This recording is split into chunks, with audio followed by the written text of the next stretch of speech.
এসেছো তোমার পরিচয় বাকি। এবার হনুমান বলছে, হে মেঘের মহারাজ, আমি যে রামচন্দ্রের দাস, আর নাম আমার পবন পুত্র হনুমান। আর আমি এখানে এসেছি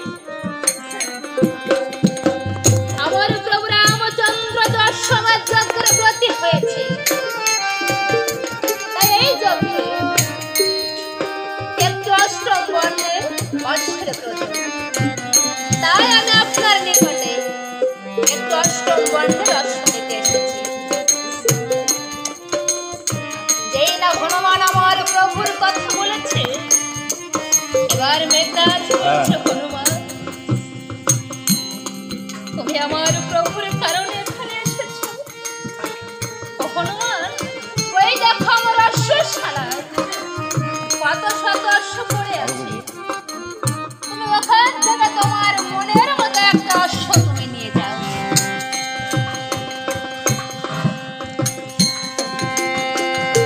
তাই হনুমান আমার 10,000 স্বর্ণ মুদ্রা মেঘরাজকে দিতে গেলে, তখন মেঘরাজ বলছে, হনুমান এতদিন ধরে এই অশ্বটা তোরা প্রতিপালন করে আসছিস, এগুলো তাদের তুমি এগুলো তাদেরকে দিয়ে দিও। তাই হনুমান আমার অশ্ব ছাড়াই দিয়ে চারিদিকে অশ্ব খুঁজে বেড়াচ্ছে।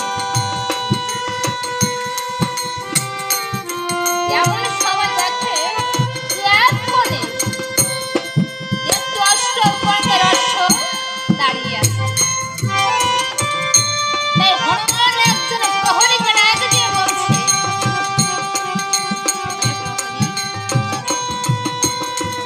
এই অশ্বটিকে তুমি আমাকে দাও, আরে 10,000 স্বর্ণ মুদ্রা। এবারে প্রহরী স্বর্ণ মুদ্রা এখন রেখে অশ্বটিকে হনুমানকে দিয়ে দিয়েছে। এবার হনুমান মনে মনে ভাবছে আর বলছে, তাই তো, এই অশ্ব আমি কেমন করে নিয়ে যাবো? এটা আমার প্রভু রামচন্দ্রের যজ্ঞের অশ্ব, এই অশ্ব আমি কেমন ভাবে নিয়ে যাব?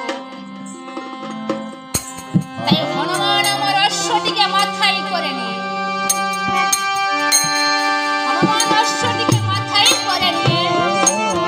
প্রভুর নিকটে উপস্থিত হয়েছে।